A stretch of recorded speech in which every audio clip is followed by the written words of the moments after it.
చైనంబర్పేటలో దారుణ ఘటన అయితే చోటు చేసుకుంది. మరి కొద్దిసేపటి క్రితమే కూడా వెలుగులోకి రావడం కూడా జరిగింది. ఇక్కడ ఒకే కుటుంబానికి సంబంధించినటువంటి ముగ్గురు అంటే తల్లి, తండ్రి, కొడుకు కూడా ముగ్గురు మరి బలవన్మరణానికి కూడా పాల్పడడం జరిగింది. అసలు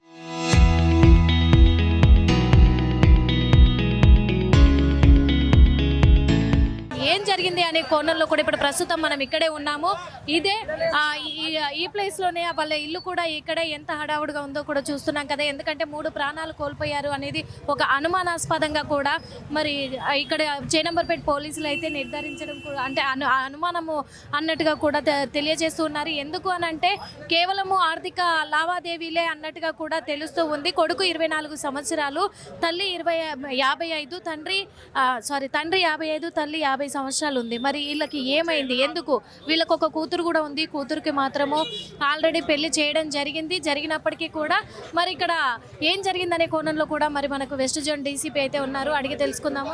అయితే ఇక్కడ మొత్తానికైతే కూడా మరి కొడుకు వచ్చేసి తను ఫస్ట్ సెల్ ఫోన్తో చేతి మణికట్టు కట్ చేసుకున్నట్టుగా కూడా తెలుస్తూ ఉంది. ఆ తర్వాత మరి తండ్రి కొడుకు ఆ మణికట్టు కోసుకున్నప్పటికీ కూడా తనకి ఏం కాకపోవడంతో కూడా తండ్రి కొడుకులు మాత్రము హ్యాంగ్ చేసుకున్నట్టుగా తెలుస్తుంది. కానీ తల్లికి మాత్రము తనకి ఊపిరాడకుండా చేశారా లేకపోతే ఏమైందని తెలుస్తుంది. ఒక ముగ్గురు కుటుంబ సభ్యులు భర్త, భార్య, కొడుకు ఆత్మహత్య చేసుకోవడం జరిగింది. Ramaraju age 54 years, Madhavi 50 years, Shashank 24 years. ముగ్గురు కూడా వాళ్ళ ఇంట్లో ఊరేసుకొని చనిపోవడం జరిగింది. సో ముఖ్యంగా మనకు తెలిసింది ఏంటంటే వీళ్ళకు ఒక ఆర్థిక భారము, ఫైనాన్షియల్ డెబిట్స్ ఉన్నాయి. అదే రకంగా ఒక సూసైడల్ నోట్ కూడా రాయడం, దాంట్లో క్లియర్గా చెప్పారు డెబిట్స్ ఉన్నాయని చెప్పి. సో మార్నింగ్ 3:52కు ఆయన కంప్లీట్ చేసాక వాళ్ళ ఫ్రెండ్ రవి అని ఇక్కడ నియర్ బై ఉంటాడు, ఆయన కూడా మెసేజ్ పెట్టాడు. మేము ఆ రవి అనే అబ్బాయి మార్నింగ్ 8 o'clock వచ్చి చూసే వరకు ఒక 2 హ్యాంగ్ అయి ఉన్నారు. మాధవి వైపు బెడ్ మీద చనిపోయి ఉన్నది. సో ఇమీడియట్గా పోలీస్కు కంప్లైంట్ చేస్తే మేము విజిట్ చేయడం జరిగింది. సో దాంట్లో ముఖ్యంగా ఇప్పటివరకు తెలిసిందంటే ఈ అప్పుల బాధ, డెబిట్స్, హోటల్లో ఫైనాన్షియల్ డెబిట్స్, అప్పులు ఉన్నాయనే ఉద్దేశంతో ప్రాథమికంగా తెలిసింది. సో వీళ్ళందరూ ఉన్నారు. మళ్ళీ కూడా పోస్ట్ మార్టంకు జరుగుతుంది. ఈ కేసు దర్యాప్తు చేస్తే ఉన్నది mostly, but will investigate in all angles. ఇక్కడ పరిస్థితి బట్టి చూస్తుంటే సస్పిషన్ ఏం లేదు. వైఫ్ని ముందు మాధవి చనిపోయినట్టుంది, బెడ్ మీద అట్లే ఉన్నది. దాని తర్వాత రామరాజు అదే రూమ్లో ఫ్యాన్కు ఊరేసుకొని చచ్చిపోయాడు. కొడుకు పక్క రూమ్లో ఏదైతే శశాంక్ ఉన్నాడో కొడుకు పక్క రూమ్లో వచ్చి ఆయన సెల్ఫ్ ఇన్ఫ్లిక్టెడ్ ఇంజరీస్ చేసుకోనికి ప్రయత్నం చేశాడు, బట్ చావాలనే ఉద్దేశంతో కానీ కాలేదు. సో అక్కడ ఎప్పుడైతే ఫెయిల్యూర్ అయినాక అతను కూడా అదే ఫ్యాన్కు ఊరేసు. అవన్నీ మనం డీటెయిల్గా దర్యాప్తులో అవన్నీ కూడా ఇప్పుడు ప్రిలిమినరీ స్టేజ్లో ఉన్నది. దర్యాప్తులో భాగంగా ముందు ఏముంటుందో దర్యాప్తులో చెప్తాం. హోటల్ బిజినెస్ అంటే ఏం చేశారు? హోటల్ రన్ చేశాడు. ఇక్కడ ల్యాండ్ మార్క్ హోటల్ని రామంతపూర్లో రన్ చేశాడట. మల్లెపల్లిలో ఒక హోటల్, బిర్యానీ హోటల్ రన్ చేశారు. సో డీటెయిల్స్ ఎక్కడ ఏ ఊరు ఎక్కడ పోయిందనేది మనం detail in further course of ఇన్వెస్టిగేషన్లో అన్ని మీరు చెప్తాం. ఆర్థిక పరిస్థితుల్లో ఆర్థిక ఇబ్బందులు ఉన్నాయని రాశాడు. ఏ రకమైన ఆర్థిక ఇబ్బందులు అనేది డీటెయిల్గా మనకు దర్యాప్తులో తెలుస్తాం. చూసాం కదా మరి, ఎందుకంటే మరి ఆర్థిక ఇబ్బందుల వల్లే వాళ్ళు ఆత్మహత్యకు పాల్పడ్డారు, బలవన్మరణానికి అని చెప్పేసి కూడా వెస్ట్ జోన్ అడిషనల్ డీసీపీ అయితే చెప్పడం కూడా జరిగింది. అదేవిధంగా మొదటిసారిగా వాళ్ళు లోపలికి వాళ్ళకి ఇన్ఫర్మేషన్ రాగానే కూడా వెళ్ళి చూడగానే మరి మదర్ బెడ్ పైనే తను విగత జీవిగా పడిపోయి ఉండడము, కొడుకు తండ్రి మాత్రము వాళ్ళు హ్యాంగ్ చేసుకోవడం కూడా కనిపించాయి అని అన్నారు. అందుకు మరి ఇప్పుడైతే పోస్ట్ మార్టం నిమిత్తం ఉస్మానియా ఆసుపత్రికి అయితే తరలిస్తూ ఉన్నారు. అదేవిధంగా వీళ్ళకు కేవలం ఆర్థిక సమస్యలు, హోటల్ రన్ చేసే వాళ్ళు హోటల్ రన్ చేసిన తరుణంలోనే మరి హోటల్లో మొత్తం కూడా లాస్ వచ్చింది అన్నట్టుగా తెలుస్తూ ఉంది. శశాంక్ మాత్రం వాళ్ళ ఫ్రెండ్ కూడా తన మొబైల్ నుంచి మెసేజ్ చేసినట్టుగా కూడా తెలుస్తూ ఉంది. నో కూడా కనిపించింది కాబట్టి కూడా పోలీసులు స్వాధీనం చేసుకోవడం జరిగింది. మాకు ఆర్థిక ఇబ్బందుల పరిస్థితిని మేము తట్టుకోలేకే ఈ ప్రపంచానికి దూరం అవుతున్నాం అనే విధంగా నోటు వాళ్ళు రాసి పెట్టడం అనేది ఇప్పుడు సంచలనంగా మారింది అని కూడా చెప్పుకోవచ్చు. మరి కూతురికి పెళ్లి చేశారు, ఇటు హోటల్స్ రన్ చేస్తున్నారు. అలాంటప్పుడు వీళ్ళకు ఆర్థికంగా కూడా హోటల్స్లో మరి ఎక్కువగా కూడా వాళ్ళు లాస్ అవ్వడము, బిజినెస్లో లాస్ అవ్వడము, ఆర్థికంగా వాళ్ళు ఫైనాన్షియల్గా కూడా బాగా లాస్ అయిపోవడం వల్లే కుంగిపోయి మానసికంగా వీళ్ళు ఇలాంటి అఘాయిత్యానికి కూడా పాల్పడినట్టుగా కూడా తెలుస్తూ ఉంది. మరి ఇక్కడ ముగ్గురు కొడుకు ఫస్ట్ తను సెల్ ఫోన్ నుంచి కూడా ఏదో మెసేజ్ చేసినట్టుగా తెలుస్తుంది. చేతికి మణికట్టు ద్వారా దగ్గర కూడా తను కట్ చేసుకున్నట్టుగా పోలీసులు గుర్తించడం జరిగింది. అదే కాకుండా అంటే ఫస్ట్ మదరే ప్రాణాలు విడిచుంటుంది అని పోలీసులు అనుమానిస్తున్నారు. మరి తనకేమన్నా బలవంతంగా ఊపిరాగిపోయేలాగా ఏమన్నా చేశారా అనే అనుమానాలు అయితే వ్యక్తం అవుతూ ఉన్నాయి అని చెప్పేసి పోలీసు అడిషనల్ డీసీపీ అయితే చెప్పడం జరిగింది నర్సయ్య. అదేవిధంగా తర్వాతే తండ్రి కొడుకు ఇద్దరు కూడా ఈ బలవన్మరణానికి పాల్పడి ఉంటారు అని చెప్పేసి కూడా అనుమానాలు అయితే వ్యక్తం చేస్తున్నారు. అదే కోణంలో కేసు నమోదు చేసుకొని దర్యాప్తు కొనసాగిస్తూ ఉన్నారు. చూస్తున్నాం కదా మరి ఈ అంబులెన్స్లోనే తరలిస్తూ ఉన్నారు. మరి ఉస్మానియా ఆసుపత్రికి అయితే పోస్టుమార్టం నిమిత్తం కూడా తరలిస్తూ ఉన్నారు. అసలు ఏం జరిగిందనే కోణంలో కూడా కేసును దర్యాప్తు కొనసాగిస్తూ ఉన్నారు. కాబట్టి ఇంకా చాలా విషయాలు బయటకు వచ్చే అవకాశాలు కూడా ఉన్నాయి. ఏది ఏమైనప్పటికీ కూడా ఒకే కుటుంబానికి చెందినటువంటి ముగ్గురు, తల్లి, తండ్రి, కొడుకు ముగ్గురు కూడా ఈరోజు లోకాన్ని విడిచి వాళ్ళు ప్రాణాలు బలవన్మరణానికి పాల్పడడం అనేది వరుసగా కూడా ఇక్కడ చేనంబర్పేటలో చోటు చేసుకుంటూ ఉన్నాయి. ఏంటి అనే కోణంలో కూడా మరి పోలీసులు దర్యాప్తు కొనసాగిస్తూ ఉన్నారు. ఇదైతే ఇప్పుడు హైదరాబాద్ నగరంలో చాలా సంచలనం సృష్టిస్తుంది అని కూడా చెప్పుకోవచ్చు. మరి ఇక్కడ నివాసితులు కూడా చాలామంది ఉన్నారు. చాలా భయాందోళనకు కూడా గురైనట్టు తెలుస్తుంది. ప్రస్తుత పరిస్థితి అయితే మనం చూస్తూ ఉన్నాం కదా ఏం జరిగిందనే కోణంలో మరి తెలియాల్సి ఉంది. ఇంకా ఈ ఇంట్లోనే వాళ్ళు ఉండేది కూడా ఇక్కడే. ఈ ఇంట్లో వాళ్ళు పైన ఉంటారు. పైన కూడా మరి వాళ్ళది ఫస్ట్ ఫ్లోర్గా కూడా తెలుస్తూ ఉంది. ఈ ఇంట్లో ఉంటారు కాబట్టి ఇక్కడ నుంచి ఇక్కడ ఈ ఇంట్లోనే వాళ్ళు రాత్రే ఈ బలవన్మరణానికి పాల్పడి ఉంటారు అని అనుమానాలు అయితే వ్యక్తం అవుతూ ఉన్నాయి. పాపము చూస్తున్నాము ఇక్కడ మరి బంధువులు ఎలా విలపిస్తున్నారో చూస్తున్నాము. అంటే ఇప్పుడు శశాంక్ పెద్దనాన్నగా కూడా గమనించవచ్చు. మరి శశాంక్ పెద్దనాన్నగా కూడా గుర్తించవచ్చు. పాపం వాళ్ళు మాత్రం తల్లడిల్లుతున్నారు మనకు కనిపిస్తూ ఉంది. ఎక్కడున్నారు, ఏమైపోయారు అనే కోణంలో కూడా తల్లడిల్లుతున్నారు. ఏం జరుగుంటుంది అనేది వాళ్ళకు కూడా అర్థం కాలేని పరిస్థితి ఏర్పడ్డది అని కూడా చెప్పుకోవచ్చు. అసలు ఏమై ఉంటుంది అనేది కూడా అర్థం కాని పరిస్థితి ఇక్కడ చూస్తున్నాం కదా ఎంత తల్లడిల్లిపోతున్నారు బంధువులంతా కూడా. మరి పోస్టుమార్టం నిమిత్తం అయితే మరి ఉస్మానియా ఆసుపత్రికి తరలిస్తూ ఉన్నారు.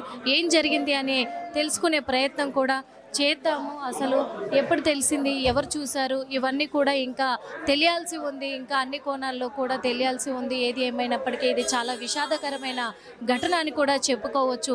ఈ ఘటన మరి ఎక్కడ కూడా ఎవరి కుటుంబంలో ఇలాంటి విషాద ఛాయలు అలుముకోకూడదని అనుకోవాలి. మొత్తానికి చేనంబర్పేటలో విషాద ఛాయలు అయితే అలుముకున్నాయి. ఇంత ఘటన అసలు ఇక్కడ మొత్తం కూడా ఉద్రిక్తమైన వాతావరణమే నెలకొందని కూడా చెప్పుకోవచ్చు. ఏదేమైనప్పటికీ కెమెరామెన్ మధుతో నిర్మల, RTV. ప్రస్తుతము మరి ఇదే ఇల్లు వాళ్ళదైతే. ఎందుకంటే ఇంకో ఇంట్లోనే వాళ్ళు మొత్తం చేసింది బలవన్మరణానికి కూడా పాల్పడ్డది ఇక్కడే. ఇక్కడ డీసీపీ రక్షిత మేడం ఉన్నారు. అడిగి తెలుసుకునే ప్రయత్నం చేద్దాము. అంటే మనకి మార్నింగ్ ప్రాంతంలో ఈరోజు బాపు నగర్ అంబర్పేటలో ముగ్గురు చనిపోయారని విషయం మనకి తెలిసింది. ఇమీడియట్లీ ఇన్స్పెక్టర్ అంబర్పేట వాళ్ళ టీమ్ మెంబర్స్, క్రూజ్ టీమ్ వాళ్ళు కూడా ఇక్కడ వచ్చారు. అది నెక్స్ట్ మన అడిషనల్ డీసీపీ అండ్ నేను కూడా ఇక్కడ వచ్చాను. సో ప్రిలిమినరీ మనకేం తెలుస్తుంది అంటే ఇద్దరు హ్యాంగింగ్లో చనిపోయారు. ఒకరు అంటే లేడీ ఒకరు బెడ్ మీద మనకి దొరికారు. So as of now we are not suspecting anything. దొరికింది, అదిలో ఏం రాసింది అది కూడా మేము వెరిఫై చేస్తాము. హాస్పిటల్కి పంపించాము ఫర్ పోస్ట్ మార్టం. వెరిఫై చేస్తున్నాము. సేమ్ కొన్ని ఉన్నాయి, సో ఫైనాన్షియల్ లాసెస్ ఉన్నాయి అని చెప్తున్నారు. But will verify in all angles. వాళ్ళ డాటర్కి కూడా ఇప్పుడు వాళ్ళు కూడా వస్తున్నారు. ఆమె ఏదైనా అనుమానం చేస్తే అది ఆ యాంగిల్లో కూడా మేము వెరిఫై చేస్తాం. కొంపల్లిలో ఉంటారు. అంటే వాళ్ళందరూ బిజినెస్లో ఉన్నారు. Both father and son. Father Ramaraj అని పేరు, సన్ శశాంక్ రాజ్ అని. వాళ్ళందరూ బిజినెస్లో ఉన్నారు. ఇక్కడ దగ్గర హోటల్ కూడా ఉంది. సో ఏదో ఫైనాన్షియల్ లాసెస్ అని అబ్బాయి రాసినారు. బట్ విల్ వెరిఫై అండి. ఇప్పుడు it is too early for us to say anything. But కొన్ని నైఫ్స్ కూడా దొరికినాయి.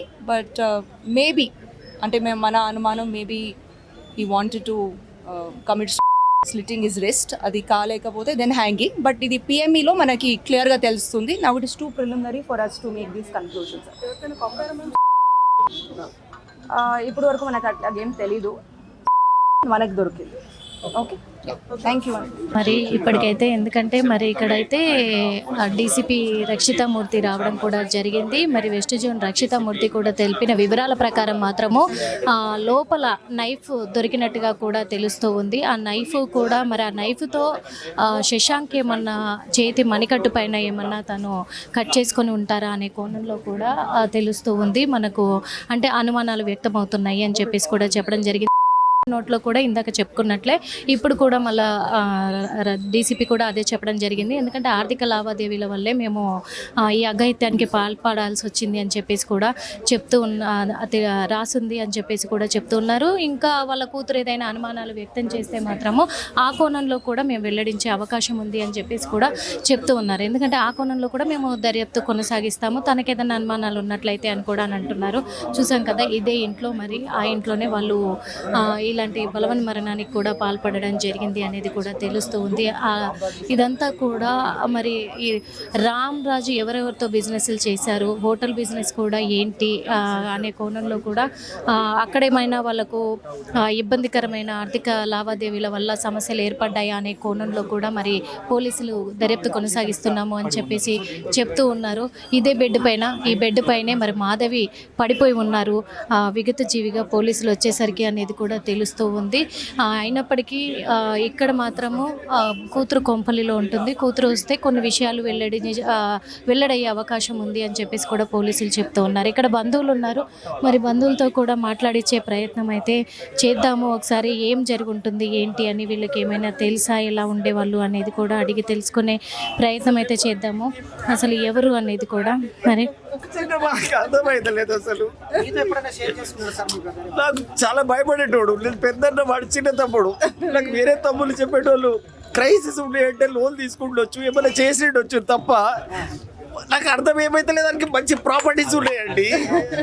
ప్రాపర్టీస్ ఉంటే భయం ఏంది చెప్పండి? ప్రాపర్టీస్ ఉన్నాయి కదా, చాలా ప్రాపర్టీస్ ఉన్నాయి కదా. అది కాదనుకుందాం, మేమందరం ఉన్నాము కదా, కామన్ సెన్సే కదా. ఇప్పుడు సొసైటీలో తెలుసు మేము ఏందో, మా కెపాసిటీ తెలుసు, మేము పట్టించుకుంటామని కూడా తెలుసు. ఇప్పుడు మేము ఎట్లా సమాధానం చెప్పాలి చెప్పండి? నేనేం సమాధానం చెప్తాను?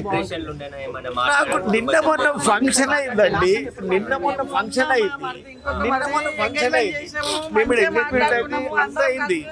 నాకు ఫోన్ చేసే వరకు తెలియదు, మార్నింగ్ 8:30 ఫోన్ వచ్చింది. ఇట్లానే మరి ఎత్తుకొచ్చేవరకు నాకేం తెలియదు.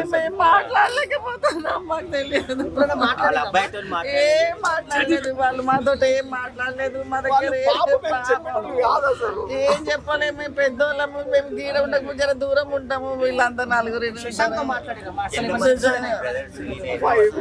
మాట్లాడలే బిడ్డ, నేను ఏం మాట్లాడలే. వాడు చిన్నోడు కదా, వానికేం మాట్లాడతాము, మా మడిదితోటే మాట్లాడుకుంటాం. కానీ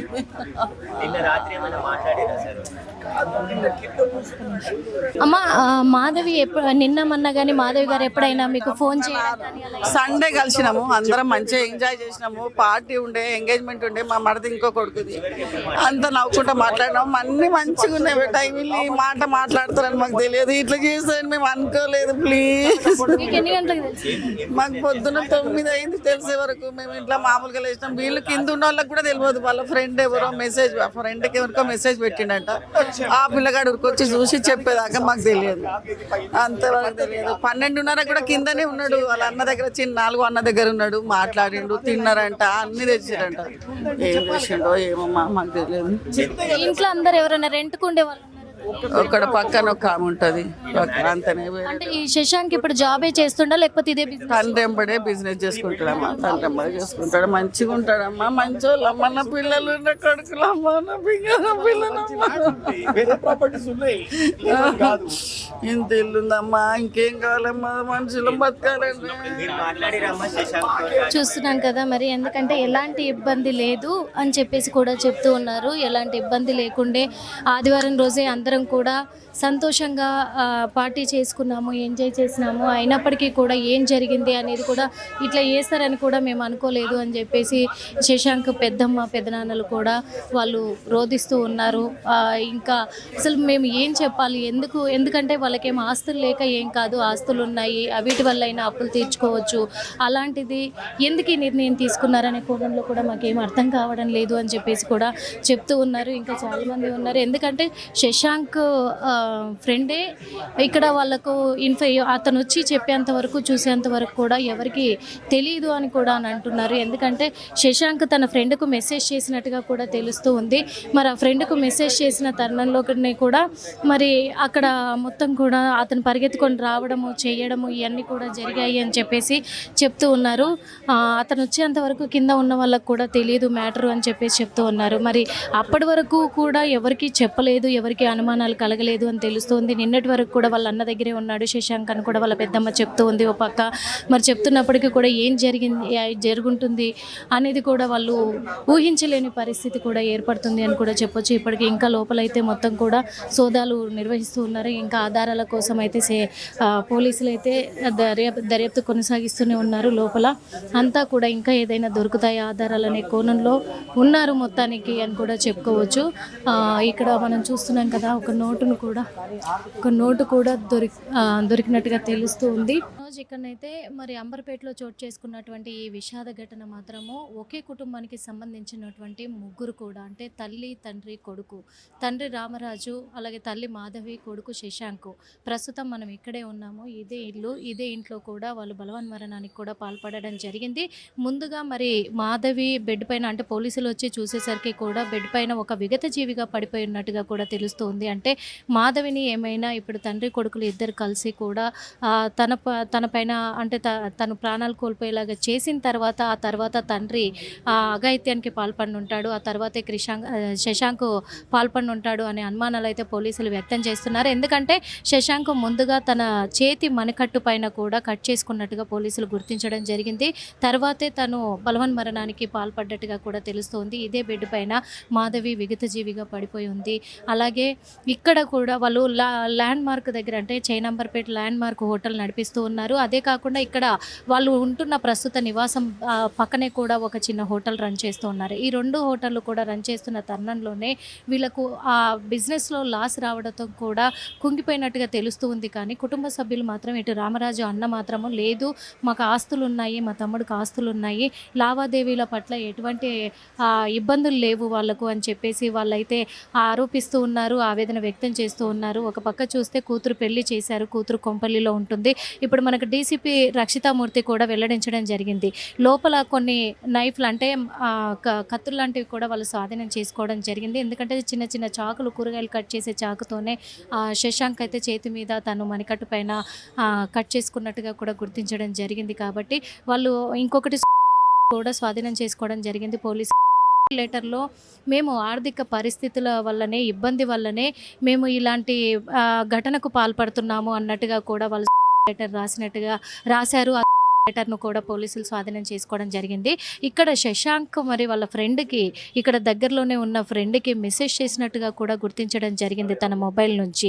ఏమనంటే మేము అఘాయిత్యానికి, ఆత్మహత్యకు పాల్పడుతున్నాము అని చెప్పేసి తనకు మెసేజ్ చేసినట్టుగా తెలుస్తుంది. ఆ మెసేజ్ చూసి తను వచ్చేంత వరకు కూడా ఇక్కడ కింద ఫ్లోర్లో, ఫస్ట్ ఫ్లోర్లో కానీ గ్రౌండ్ ఫ్లోర్లో కానీ ఉంటున్న వాళ్ళకు కూడా ఎటువంటి సమాచారము తెలియకపోవడంలో వాళ్ళైతే చాలా బాధను కూడా వ్యక్తం చేస్తూ ఉన్నారు. అతను వచ్చి చెప్తే కానీ ఇక్కడ తెలిసినట్టుగా కూడా తెలుస్తూ ఉంది.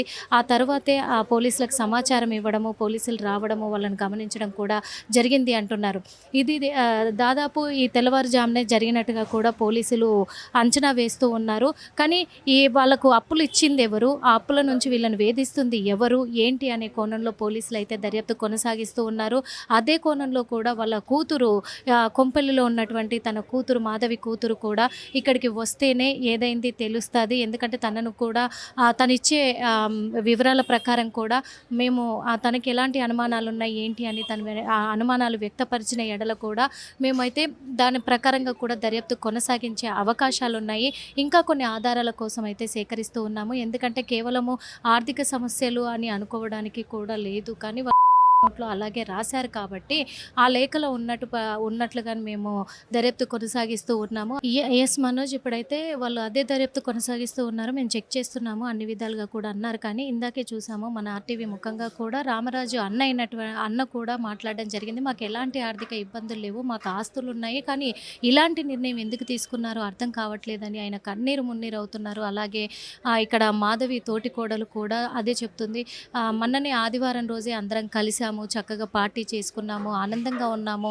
మాకు నిన్న కూడా 2 రోజుల క్రితం కూడా తనకు ఫోన్ చేసింది అని కూడా చెప్పడం జరిగింది. ఫోన్లో కూడా చాలా చక్కగా మాట్లాడింది, ఎక్కడ అనుమానం కూడా రాలేదు. ఎప్పుడు కూడా ఏ ఇబ్బందులు ఉన్నాయి, అప్పులు ఉన్నాయి, అప్పుల వాళ్ళు వేధిస్తున్నారని ఎప్పుడు కూడా మాకు చెప్పిన దాఖలాలే లేవు.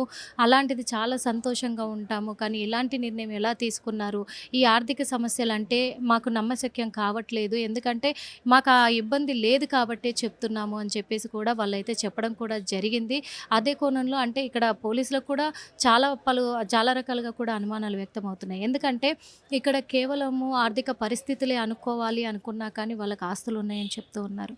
అలాంటిది శశాంక్ కూడా, ఎందుకంటే ఇప్పుడు 25 సంవత్సరాలు అని అంటే కూడా తను వీళ్ళకు ధైర్యం చెప్పే వయసు అని కూడా అనుకోవచ్చు, అండగా నిలబడతాను అని చెప్పే వయసు అని కూడా అనుకోవచ్చు. ఎందుకంటే తండ్రితో పాటే తను కూడా బిజినెస్లో ఇన్వాల్వ్ అయి ఉన్నాడు కాబట్టి ఏ రకంగానైనా నేను గట్టెక్కించగలను అనే ధైర్యం చెప్పే ఒక మెచ్యూరిటీ కల మైండే కాబట్టి, అయినప్పటికీ ఇలాంటి నిర్ణయం ముగ్గురు ఎందుకు తీసుకుని ఉంటారు అనే కోణంలోనే దర్యాప్తు కొనసాగిస్తూ ఉన్నారు. నిన్న మొన్న ఎవరైనా బెదిరించారా అనే విషయానికి వస్తే కూడా ఇప్పుడు కూతురు వస్తే కానీ తెలుస్తుంది, ఎందుకంటే కూతురుతో ఖచ్చితంగా వాళ్ళు చెప్పనుంటారు. ముందు కూడా మీరు కలిసే ఉంటారు కదా సార్? చాలా రీసెంట్లీ సండే ఎంగేజ్మెంట్ అయింది వాళ్ళ అన్న కొడుకుది, అందరం కలిసి మాట్లాడుకున్నాం క్యాజువల్గా. మాకు ఇమీడియట్గా ఎవరు లావాదేవీలో మాకేం తెలియదు, మా బిజినెస్ మాదే, మా బిజినెస్ జస్ట్ వచ్చినాము వెళ్ళిపోయినాం. ఈరోజు ఏమైందంటే మాకు ప్రకారం ఫోన్ వస్తే ఊరికొచ్చినాము అంతే, ఇంకెంతగా మించి ఇంకేం తెలియదు. అయితే ఇంకా కొంతమంది అయితే మరి పైన కూడా ఉన్నారు, వాళ్ళతో కూడా మాట్లాడించే ప్రయత్నం చేద్దాము. ఎందుకంటే ఇక్కడ తెలుస్తూ ఉంది ఎవ్వరు కూడా అలాంటి సమస్య ఉండుండదు వాళ్ళకు, ఎందుకంటే వాళ్ళు ఖచ్చితంగా కూడా వాళ్ళకు ఆర్థిక సమస్యలు అంటూ లేవు. ఖచ్చితంగా వాళ్ళు కోలుకున్న ఫ్యామిలీయే కాబట్టి వాళ్ళకు ఆర్థికంగా ఉండే అవకాశాలు అయితే లేవు. వాళ్ళు మరి లో కూడా చాలా వరకు వాళ్ళ ఆర్థిక పరిస్థితులే అని కూడా చెప్తూ ఉన్నారు. అయినప్పటికీ కూడా ఆర్థిక పరిస్థితుల వల్లనే ఇలా జరిగింది అంటే, ఏదైనా కానీ వాళ్ళు ఇలాంటి అఘాయిత్యానికి పాల్పడడం వెనుక ఎవరైనా అంటే అప్పుల టెన్షన్ ఏదైనా ఉందా అని అనుకోవడానికి కూడా కేవలము కూతురికి కూడా తెలిసే ఉంటుంది కదా, కూతురు వస్తేనే తెలిసే అవకాశాలు ఉన్నాయి అనేది కూడా తెలుస్తూ ఉంది. అయినప్పటికీ కూడా ఇక్కడ నుంచి మరి అందరూ కూడా పోస్ట్ మార్టం నిమిత్తము అక్కడికి తరలించడం జరిగింది. అయినప్పటికీ అక్కడికి అందరు బంధువులంతా కూడా వాళ్ళు అక్కడికి చేరుకున్నారు కాబట్టి అంతా అక్కడే ఉన్నారు కాబట్టి, ఇక్కడ ఉన్న వాళ్ళైతే మొత్తానికి ఒకటే అంటున్నారు, మేము ఈ విషయం తెలుసుకొని మేము ఇక్కడికి రావడం కూడా జరిగింది కాబట్టి మాకు అంతగా తెలియదు అని చెప్పేసి చెప్తూ ఉన్నారు. మరి ఏం జరిగింది అనే కోణంలో కూడా బంధువులంతా అక్కడికి వెళ్ళిపోయారు, ఎందుకంటే తట్టుకోలేకపోతున్నారు వాళ్ళంతా కూడా. అసలు ఇలా జరుగుంటుందా అని మేము ఊహించలేకపోతున్నాం ఇప్పటికి కూడా అని చెప్పేసి పాపము వాళ్ళు విలవిలలాడుతూ, అలాగే అంబులెన్స్ల వెనకాలే వాళ్ళు కూడా వెళ్ళిపోవడం కూడా జరిగింది. ప్రస్తుతం ఉస్మానియా ఆసుపత్రి దగ్గరే అంత బంధువులంతా కూడా ఉన్నారు. మనోజ్, చరిత్ర సృష్టించినోడు ఇప్పుడు ఆ చరిత్రని తిరగరాయబోతున్నాడు. అబద్ధాల గోడల్ని బద్దలు కొట్టి నిజాలను రాగా మీ ముందుంచబోతున్నాడు. నిజమైన వార్తల కోసం వెంటనే డౌన్లోడ్ చేసుకోండి రా యాప్ని.